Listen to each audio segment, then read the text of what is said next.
Hello friends, അങ്ങനെ ചെമ്പനീർ പൂവ് പുതിയ പ്രൊമോ നമ്മുടെ രേവതിയുടെ പുതിയ ആ ഒരു ഹാളിന്റെ പരിപാടിയൊക്കെ ഉണ്ടല്ലോ. അവിടെ നമ്മുടെ സച്ചിയും കൂട്ടൊക്കെ പോകുവാണേ. അങ്ങനെ തന്നെ അപ്പൊ രേവതി പറയുന്നുണ്ട്, സച്ചിയുടെ എന്റെ ഒപ്പം വരണ്ട കേട്ടോ എന്ന് പറയുമ്പോൾ സച്ചി പറയുന്നുണ്ട്, അതെന്താടി ഞാൻ വന്നാ, ഞാൻ നിന്റെ ഭർത്താവല്ലേ എന്ന് പറയുമ്പോൾ നമ്മുടെ രേവതി പറയുന്നുണ്ട്, ഏയ് അങ്ങനെ വേണ്ട, എല്ലാ സ്ഥലത്തും എന്റെ പുറകെ സച്ചിയേട്ടൻ വന്നാല് ഭാര്യനെ പേടിച്ച് നടക്കുന്ന ഒരു ഭർത്താവാണ് സച്ചിയേട്ടൻ എന്ന് എല്ലാവരും പറയും, അങ്ങനെ വേണ്ട എന്ന് പറയുക കേട്ടോ.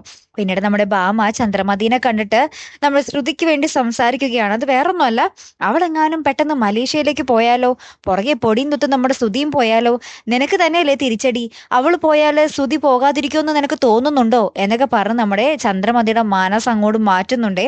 ചെന്നിട്ട് പിന്നീട് നമ്മുടെ ചന്ദ്രമതി വീട്ടിൽ ചെന്നിട്ട് ആദ്യം തന്നെ നമ്മുടെ ശ്രുതിനെയാണ് കാണുന്നത്. എന്നിട്ട് ശ്രുതിനോട് പറയുന്നുണ്ട്, നീ വേഗം ശ്രുതിനെ വിളിച്ചേ, അവൾ എനിക്കൊന്ന് കാണണം എന്ന് പറയുകയാണ്. അപ്പൊ തന്നെ നമ്മുടെ സച്ചി രേവതിയുടെ അടുത്ത് പറയുന്നുണ്ടേ, എന്തോ മറിമായം നടന്നിട്ടുണ്ട്, ഈ പ്രശ്നം ഇപ്പോൾ തന്നെ സോൾവ് ആകും, അല്ലെങ്കിൽ അമ്മ സോൾവ് ആക്കും, നീ നോക്കിക്കോ രേവതി എന്ന് നമ്മുടെ സച്ചി പറയുന്നതേ ഉള്ളൂ കേട്ടോ. അപ്പൊ തന്നെയാണ് നമ്മുടെ ചന്ദ്രമതി ഈ ഡയലോഗ് നമ്മുടെ ശ്രുതിയുടെ അടുത്ത് പറയുന്നത്. അങ്ങനെ തന്നെ നമ്മുടെ ശ്രുതി ഭയങ്കര സന്തോഷത്തിൽ നമ്മുടെ ശ്രുതിനെ വിളിക്കുന്നുണ്ട്, ഫോണിൽ വിളിക്കുന്നുണ്ട്. അപ്പൊ ശ്രുതി ആണെങ്കിൽ ശ്രുതിയുടെ കോള് കാണുമ്പോൾ ഒന്ന് പകച്ചു നിൽക്കുന്നുണ്ട്, എന്താണാവോ എന്നുള്ള രീതിയിലെ എന്തായാലും കാത്തിരിക്കാം കേട്ടോ. അപ്പൊ അടുത്തൊരു വീഡിയോയുമായി വരുന്നത് വരയ്ക്കും ഗുഡ് ബൈ.